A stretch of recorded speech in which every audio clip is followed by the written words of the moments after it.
Hello friends, welcome back to study कर। मैं हूं आपका दोस्त प्रभाकर।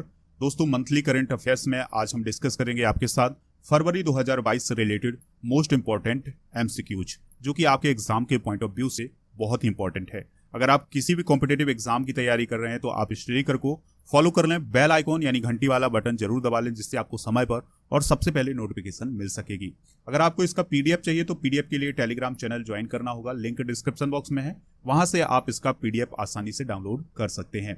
सोशल मीडिया प्लेटफॉर्म पर भी आप हमें फॉलो कर लें, लिंक डिस्क्रिप्शन बॉक्स में है। चलिए फ्रेंड्स, पहला क्वेश्चन डिस्कस करते हैं, ध्यान से सुनिएगा। किस वन्यजीव अभ्यारण्य को रामसर स्थल घोषित किया गया है? आंसर होगा इसका खिजड़िया पक्षी अभ्यारण्य और वखिरा वन्यजीव अभ्यारण्य, यानी इन दोनों अभ्यारण्यों को हाल ही में रामसर स्थल घोषित किया गया है। याद रखिएगा, रामसर स्थल का मतलब होता है आर्द्रभूमि क्षेत्र। तो दोस्तों, खिजड़िया पक्षी अभ्यारण्य जो है ये गुजरात में है और जो वखिरा वन्यजीव अभ्यारण्य है ये उत्तर प्रदेश में है। तो इन दोनों को हाल ही में रामसर स्थल घोषित किया गया है। इस प्रकार से भारत में जो रामसर स्थलों की जो संख्या है वो 49 हो गई है।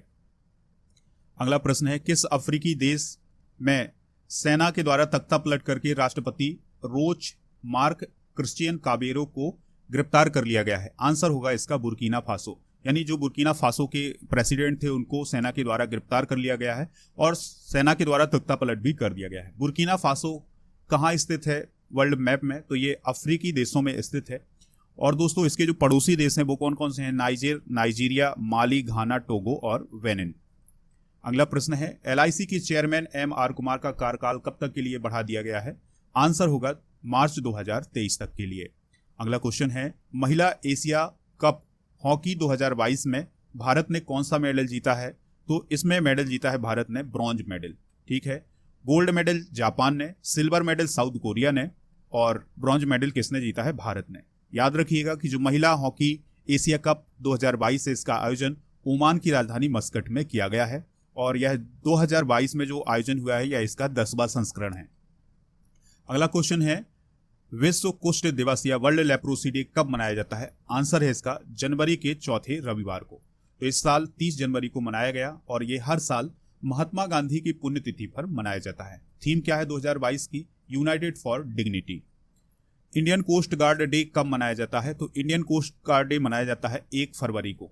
ठीक है, और दोस्तों, इंडियन कोस्ट गार्ड का काम क्या होता है? तो भारत की जो समुद्री सीमा है उसकी रक्षा करना।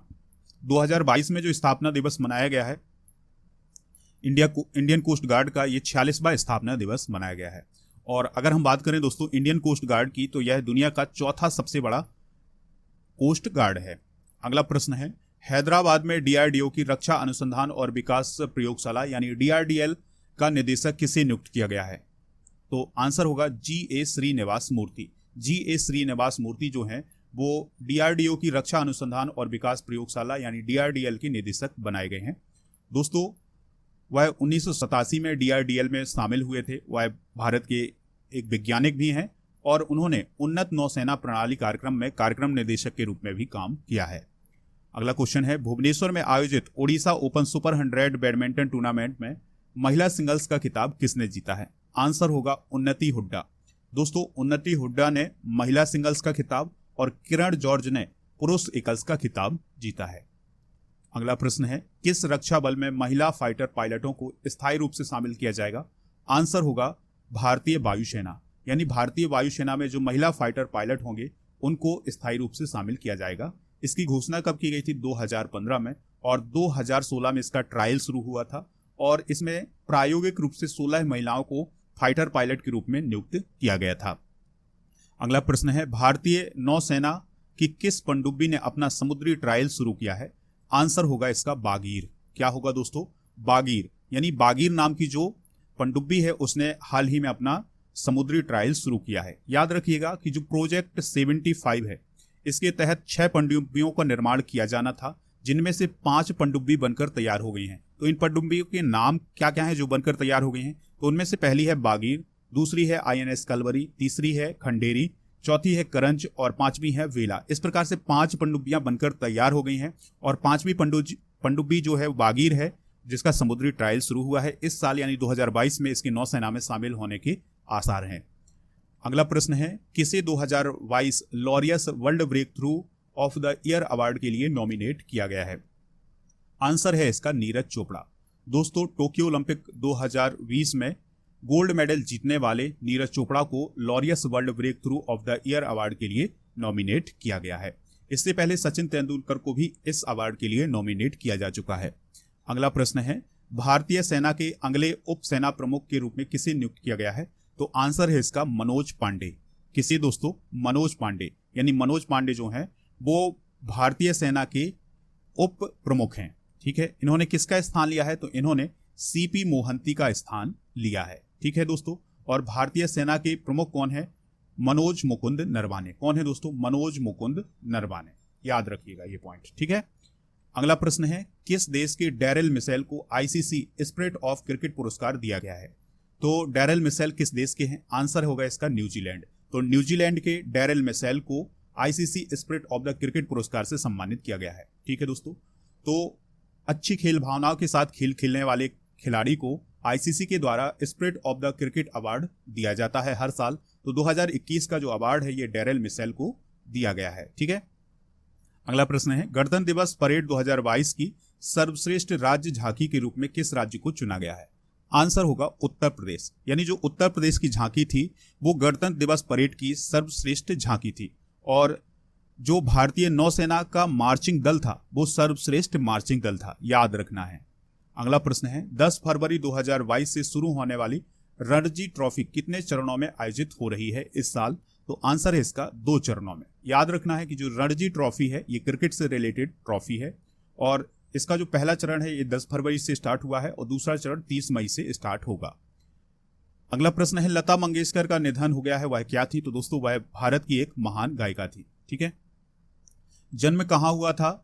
तो 28 दिसंबर 1929 को इंदौर मध्य प्रदेश में उनका जन्म हुआ था। निधन हुआ है 6 फरवरी 2022 को।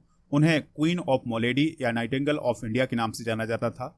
भारत रत्न 2001 में और दादा साहब फाल्के अवार्ड 1989 में इन्हें मिला था। इसके अलावा दोस्तों इन पर एक अलग से लेक्चर बना हुआ है, चैनल पर विजिट करिएगा, आपको लेक्चर जरूर मिल जाएगा।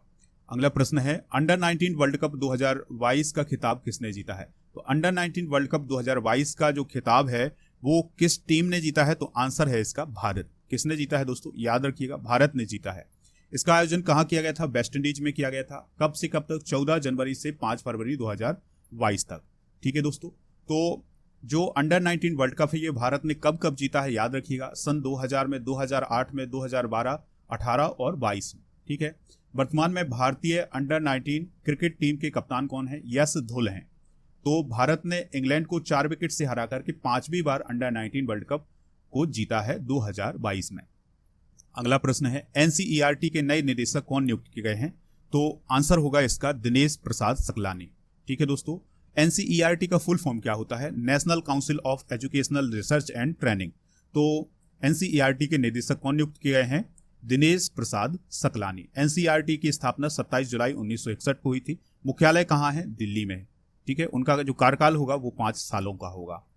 अगला प्रश्न है, कौन एशिया का सबसे धनी व्यक्ति बन गया है? तो आंसर होगा इसका गौतम अदानी। कौन बन गए हैं दोस्तों? गौतम अदानी। इन्होंने मुकेश अंबानी को पीछे छोड़ दिया है। ठीक है, तो ब्लूमबर्ग बिलियनियर्स इंडेक्स के अनुसार गौतम अदानी की जो कुल संपत्ति है वो 88.5 बिलियन डॉलर है, और जबकि मुकेश अंबानी की जो कुल संपत्ति है वो 87.9 बिलियन डॉलर है। तो इस प्रकार से एशिया के सबसे धनी व्यक्ति कौन है? गौतम अदानी है। और दुनिया के सबसे धनी व्यक्ति कौन है दोस्तों? ब्लूमबर्ग बिलियनियर्स इंडेक्स के अनुसार एलोन मस्क। कौन है दोस्तों? Elon Musk. याद रखिएगा। किस शहर में विश्व का तीसरा सबसे बड़ा क्रिकेट स्टेडियम बनने जा रहा है? तो इस क्वेश्चन का आंसर होगा जयपुर। ठीक है दोस्तों, राजस्थान के जयपुर में बनेगा विश्व का तीसरा सबसे बड़ा क्रिकेट स्टेडियम। ठीक है, और भारत का यह दूसरा सबसे बड़ा क्रिकेट स्टेडियम होगा। और भारत का या दुनिया का सबसे बड़ा क्रिकेट स्टेडियम कहां पर है? तो याद रखना है आपको, यह है अहमदाबाद में नरेंद्र मोदी स्टेडियम। ठीक है दोस्तों, कहां है? अहमदाबाद में नरेंद्र मोदी स्टेडियम दुनिया का सबसे बड़ा क्रिकेट स्टेडियम है। अगला प्रश्न है, किसने देश के सबसे शक्तिशाली सुपर कंप्यूटरों में से एक परम प्रवेग को स्थापित किया है और इसे चालू किया है? तो इस क्वेश्चन का आंसर क्या होगा? IISc बेंगलोर। ठीक है दोस्तों, IISc बेंगलोर के द्वारा इसे चालू भी किया गया है और इसे स्थापित भी किया गया है। क्या नाम है इस कंप्यूटर का? परम प्रवेग। ठीक है दोस्तों, तो भारतीय विज्ञान संस्थान यानी IISc बेंगलोर ने देश के सबसे शक्तिशाली सुपर कंप्यूटरों में से एक है परम प्रवेग, तो इसको स्थापित किया है और चालू किया है। ठीक है, और राष्ट्रीय कंप्यूटिंग मिशन के तहत इसे स्थापित किया गया है। अगला प्रश्न है कोविड-19 DNA वैक्सीन को लगाने वाला दुनिया का पहला देश कौन बन गया है? तो इस क्वेश्चन का आंसर होगा भारत, यानी भारत ने DNA वैक्सीन को लगाया है और DNA वैक्सीन लगाने वाला दुनिया का पहला देश कौन बन गया है? भारत बन गया है। ठीक है, भारत सरकार ने इस साल की शुरुआत में जायडस कैडिला के DNA वैक्सीन को आपातकालीन उपयोग की मंजूरी दी थी। ठीक है दोस्तों, याद रखिएगा। अगला प्रश्न है दोस्तों, इस प्रश्न को डिस्कस करने से पहले आपको बता दें कि अगर आप इस लेक्चर का PDF प्राप्त करना चाहते हैं तो टेलीग्राम चैनल से जुड़ जाइएगा, लिंक डिस्क्रिप्शन बॉक्स में दिया गया है। अगर आपको ये लेक्चर पसंद आ रहा है तो लाइक करिएगा और दोस्तों को शेयर जरूर करिएगा, जिससे सभी को इसका फायदा मिल सके और आपके अपने चैनल स्टडी कर को इसका फायदा मिल सके या आपका सपोर्ट मिल सके। ठीक है दोस्तों, चलिए इस प्रश्न को डिस्कस करते हैं, ध्यान से सुनिएगा। किस अफ्रीकी देश ने फरवरी 2022 में अपना पहला अफ्रीकी राष्ट्र कप जीता है? तो आंसर होगा इसका सेनेगल, यानी सेनेगल ने हाल ही में अफ्रीकी राष्ट्र कप जीता है। याद रखिएगा कि जो अफ्रीकी राष्ट्र कप है ये फुटबॉल से रिलेटेड है। किस से रिलेटेड है? फुटबॉल से रिलेटेड है। तो अफ्रीकी राष्ट्र कप जीतने वाला जो देश है वो कौन है? सेनेगल है, और सेनेगल ने पहली बार अफ्रीकी राष्ट्र कप को जीता है। ठीक है दोस्तों, याद रखना है आपको। अगला प्रश्न है उत्तराखंड के ब्रांड एम्बेसडर के रूप में किसे नियुक्त किया गया है? तो उत्तराखंड के ब्रांड एम्बेसडर कौन बनाए गए हैं? हाल ही में अक्षय कुमार बनाए गए हैं। ठीक है, अभिनेता अक्षय कुमार को उत्तराखंड के ब्रांड एम्बेसडर के रूप में नियुक्त किया गया है। इससे पहले उत्तराखंड की सरकार ने क्रिकेटर ऋषभ पंत को भी उत्तराखंड का ब्रांड एम्बेसडर नियुक्त किया था। वंदना कटारिया वहां की महिला विकास मंत्रालय की ब्रांड एम्बेसडर है, याद रखिएगा। अगला प्रश्न है महाभारत में किसका किरदार निभाने वाले प्रवीण कुमार सोबती का हाल ही में निधन हो गया? तो दोस्तों महाभारत जो सीरियल था BR चोपड़ा का, उसमें प्रवीण कुमार सोबती ने किसकी भूमिका निभाई थी? तो आंसर इसका भीम। ठीक है, तो दोस्तों 74 साल की उम्र में प्रवीण कुमार सोबती का निधन हो गया है और वह अभिनेता के साथ साथ एक एथलीट भी थे। उन्होंने 2 गोल्ड, 1 सिल्वर और 1 कांस्य पदक जीता है एशियन गेम्स में। ठीक है, 1967 में उन्हें अर्जुन अवार्ड से भी सम्मानित किया गया था। 1981 में आई फिल्म रक्षा में उन्होंने अपना डेब्यू किया था। अगला प्रश्न है किसने हाल ही में मानव तस्करी को रोकने के लिए ऑपरेशन आहट शुरू किया है? तो ऑपरेशन आहट किसने शुरू किया है? रेलवे सुरक्षा बल ने। दोस्तों इस ऑपरेशन आहट को किस प्रकार से लागू किया जाएगा थोड़ा सा आप समझिएगा। दोस्तों जो लंबी दूरी की जो ट्रेनें हैं उसमें मानव तस्करी और बच्चों की तस्करी को रोकने के लिए एक टास्क फोर्स स्थापित किया जाएगा ट्रेन में, जो कि महिलाओं की तस्करी और बच्चों की तस्करी को रोकेंगे। तो इस ऑपरेशन को क्या कहा गया है? ऑपरेशन आहट। बात आई है रेलवे की, तो रेल मंत्री कौन है? याद रखना है अश्विनी वैष्णव है। अगला प्रश्न है विक्रम साराभाई अंतरिक्ष केंद्र के नए निदेशक कौन बने हैं? तो उनका नाम है डॉक्टर उन्नी कृष्णन नायर। कौन बने हैं दोस्तों? डॉक्टर उन्नी कृष्णन नायर। दोस्तों डॉक्टर उन्नी कृष्णन नायर ने एस सोमनाथ का स्थान लिया है। हम सभी लोग जानते हैं कि जो एस सोमनाथ हैं वो इसरो के अध्यक्ष बन गए हैं। किसके अध्यक्ष बन गए हैं? इसरो के अध्यक्ष बन गए हैं। ठीक है, अगला प्रश्न है भारत सरकार ने किस तारीख को तत्काल प्रभाव से विदेशी ड्रोन के आयात पर प्रतिबंध लगा दिया है? तो दोस्तों इसका आंसर होगा 9 फरवरी से, यानी 9 फरवरी से भारत सरकार ने यह कहा है कि जो विदेशी ड्रोन है अब उनका आयात नहीं किया जाएगा, बल्कि जो स्वदेशी ड्रोन है उनको बढ़ावा दिया जाएगा। लेकिन भारत सरकार ने यह भी कहा है कि जो ड्रोन को बनाने वाले इक्विपमेंट हैं उनको जरूर विदेश से मंगाया जाएगा, लेकिन ड्रोन नहीं मंगाए जाएंगे। ड्रोन कहां पर बनाए जाएंगे? इंडिया में ही बनाए जाएंगे। अगला प्रश्न है किस शहर को 2021 में दुनिया के 5वें सबसे भीड़ भाड़ वाले शहर के रूप में स्थान दिया गया है? तो इस क्वेश्चन का आंसर है मुंबई। किसे दोस्तों? मुंबई को, यानी दुनिया का 5वां सबसे भीड़ भाड़ वाला जो शहर है वो कौन सा है? मुंबई है। बेंगलुरु इस इंडेक्स में 10वें स्थान पर रहा है। और दोस्तों इस इंडेक्स को किसने जारी किया है? तो इस इंडेक्स को जारी किया है टॉम नाम की कंपनी ने। इसमें 58 देशों के 404 शहरों को शामिल किया गया था। तो इसमें मुंबई 5वें स्थान पर है, बेंगलुरु 10वें स्थान पर है, दिल्ली 11वें स्थान पर है और पुणे 21वें स्थान पर है। ठीक है, अगला प्रश्न है फाइजर इंडिया कंपनी का अध्यक्ष किसे नियुक्त किया गया है? तो इसका आंसर होगा प्रदीप शाह। जो प्रदीप शाह हैं वो फाइजर इंडिया कंपनी के अध्यक्ष नियुक्त किए गए हैं। ठीक है, अगला प्रश्न है, भारत ने किस देश को चिकित्सा आपूर्ति की एक खेप भेजी है? तो दोस्तों इसका आंसर होगा किरीबाती, यानी जो किरीबाती एक देश है उसको भारत ने चिकित्सा आपूर्ति के लिए एक खेप भेजी है, यानी उस देश के लिए भारत ने पल्स ऑक्सीमीटर पीपीई किट भी भेजी है, और जो कोविड-19 में दवा यूज होती है उसको भी उसने भेजा है। अगर हम बात करें किरीबाती की, तो यह मध्य प्रशांत महासागर में स्थित एक स्वतंत्र द्वीप राष्ट्र है और तराबा जो है इसकी कैपिटल है। अगला प्रश्न है, हाल ही में बिहार खादी के ब्रांड एम्बेसडर कौन बने हैं? तो दोस्तों इसका आंसर क्या होगा? इसका आंसर होगा मनोज तिवारी। अभिनेता है मनोज तिवारी और पॉलिटिशियन है मनोज तिवारी, तो उनको हाल ही में बिहार खादी के ब्रांड एम्बेसडर के रूप में नियुक्त किया गया है। अगला प्रश्न है, केंद्रीय माध्यमिक शिक्षा बोर्ड या सीबीएसई के नए अध्यक्ष कौन नियुक्त किए गए हैं? तो सीबीएसई के नए अध्यक्ष नियुक्त किए गए हैं विनीत जोशी। कौन नियुक्त किए गए हैं? विनीत जोशी। आईएएस ऑफिसर हैं विनीत जोशी, तो उन्हें हाल ही में केंद्रीय माध्यमिक शिक्षा बोर्ड यानी सीबीएसई का नया अध्यक्ष नियुक्त किया गया है। सीबीएसई की बात करें तो इसका गठन 3 नवंबर 1962 को हुआ था। हेडक्वार्टर नई दिल्ली में है और इसका जो मूल संगठन है यानी किसके अंतर्गत काम करता है, तो यह एजुकेशन मिनिस्ट्री के अंतर्गत काम करता है। अगला प्रश्न है, किस सिंगर कंपोजर का मुंबई के एक अस्पताल में निधन हो गया है? तो दोस्तों आंसर होगा बप्पी लाहिड़ी, यानी बप्पी लाहिड़ी का हाल ही में निधन हो गया है और वह एक सिंगर कंपोजर थे। ठीक है दोस्तों, मशहूर गायक हैं बप्पी लाहिड़ी, तो इनका 15 फरवरी 2022 को निधन हो गया है। और दोस्तों इन्होंने अपने संगीत निर्देशक के रूप में अपना जो करियर है वो 19 साल की एक छोटी सी उम्र में शुरू किया था। अगला प्रश्न है, हरियाणा कैडर की किस आईपीएस ऑफिसर को गुरुग्राम की पहली महिला पुलिस आयुक्त के रूप में नियुक्त किया गया है? आंसर होगा कला रामचंद्रन। दोस्तों जो कला रामचंद्रन है वो गुरुग्राम की पहली महिला पुलिस आयुक्त यानी फर्स्ट वुमेन पुलिस कमिश्नर बनाई गई हैं। आईपीएस ऑफिसर कला रामचंद्रन ने के राव का स्थान लिया है और कला रामचंद्रन इंटेलिजेंस ब्यूरो यानी आईबी में भी तैनात रह चुकी हैं। अगला प्रश्न है, महाराष्ट्र सरकार ने राज्य में कैंसर की रोकथाम के लिए किस पहल की शुरुआत की है?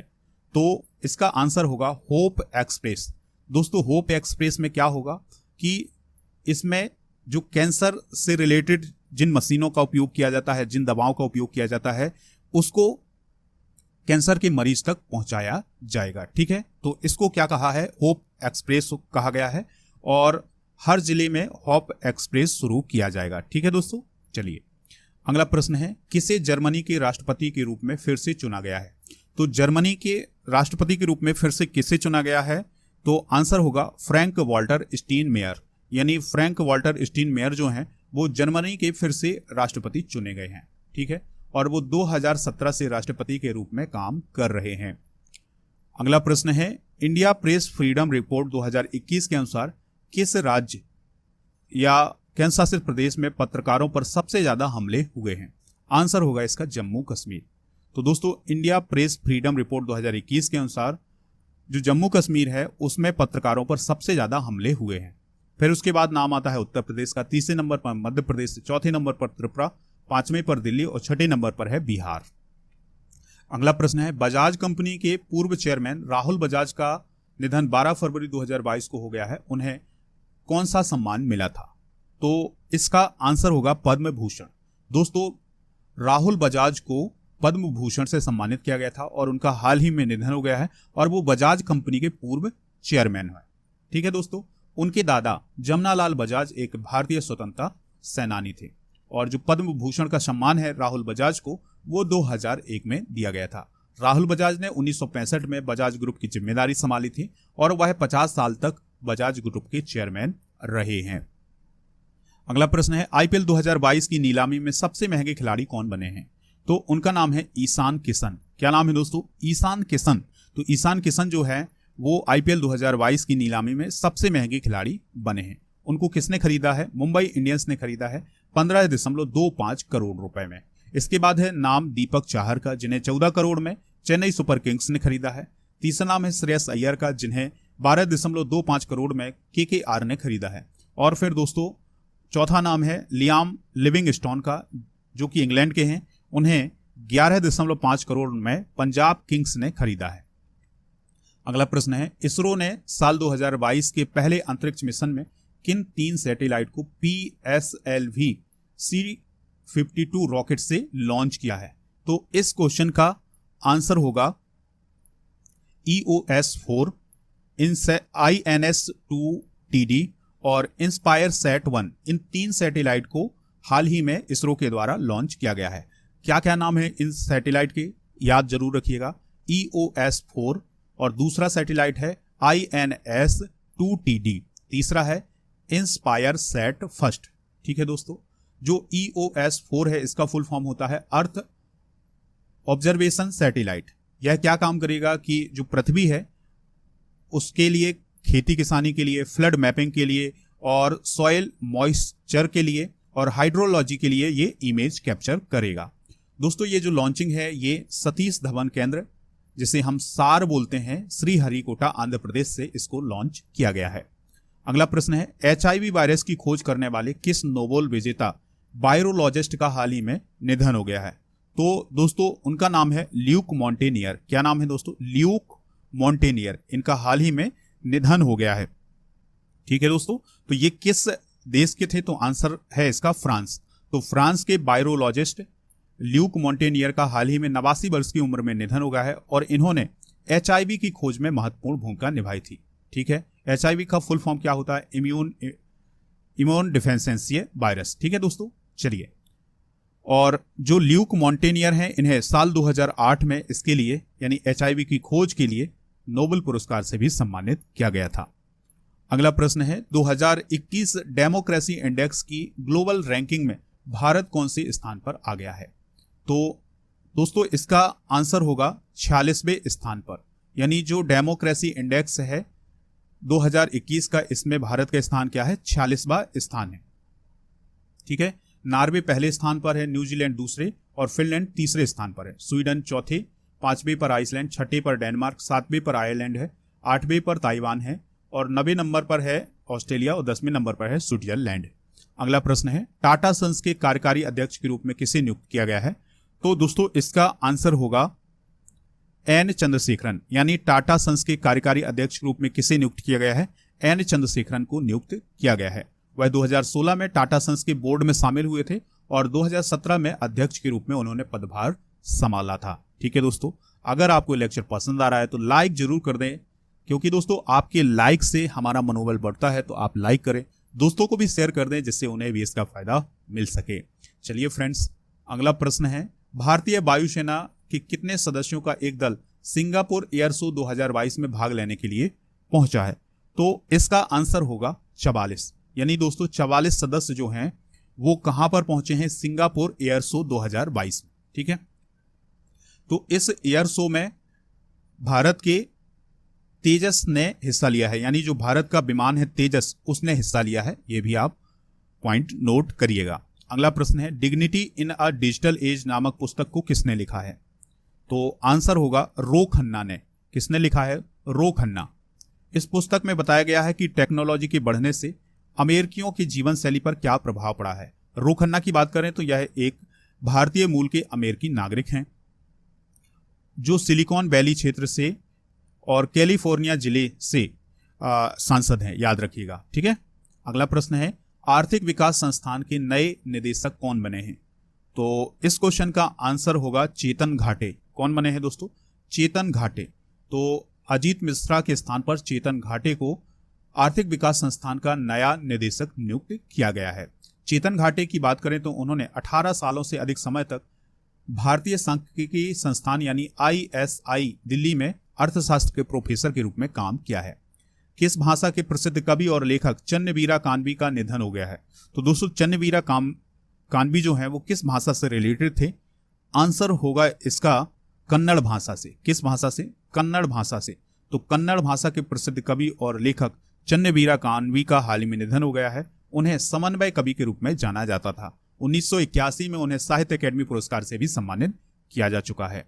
अगला प्रश्न है, प्रोजेक्ट आरोहण किस राज्य सरकार के द्वारा शुरू किया जाएगा। तो प्रोजेक्ट आरोहण जो है वो असम गवर्नमेंट के द्वारा शुरू किया जाएगा। किस गवर्नमेंट के द्वारा? असम गवर्नमेंट के द्वारा। तो दोस्तों इस प्रोजेक्ट आरोहण में जो छात्र हैं उनको मार्गदर्शन दिया जाएगा और उनको अपने कौशल सुधारने का भी परामर्श दिया जाएगा। अगला और लास्ट क्वेश्चन है, ध्यान से सुनिएगा। अंतरराष्ट्रीय मातृभाषा दिवस यानी इंटरनेशनल मदर लैंग्वेज डे कब मनाया गया? तो इसका आंसर क्या होगा? इसका आंसर होगा 21 फरवरी को। तो इंटरनेशनल मदर लैंग्वेज डे कब मनाया गया? 21 फरवरी को। ठीक है दोस्तों, इसका उद्देश्य होता है भाषाई और सांस्कृतिक विविधता के बारे में जागरूकता बढ़ाना। नवंबर 1999 में यूनेस्को के द्वारा इस दिवस को घोषित किया था। तो दोस्तों ये थे फरवरी के मोस्ट इंपॉर्टेंट करंट अफेयर्स के क्वेश्चन। आप इनको नोट कर लीजिएगा या फिर इसका पीडीएफ डाउनलोड कर लीजिएगा टेलीग्राम चैनल से। इस लेक्चर को आप लाइक शेयर जरूर करें और हमारे सभी सोशल मीडिया पर आप हमसे जुड़ जाइएगा, वहां पर भी आपको मोस्ट इंपॉर्टेंट जानकारी मिलती है। चलिए फ्रेंड्स, इसी प्रकार से बने रहिएगा स्टडी करके साथ। चलते हैं, मिलते हैं नेक्स्ट लेक्चर में। जय हिंद, वंदे मातरम।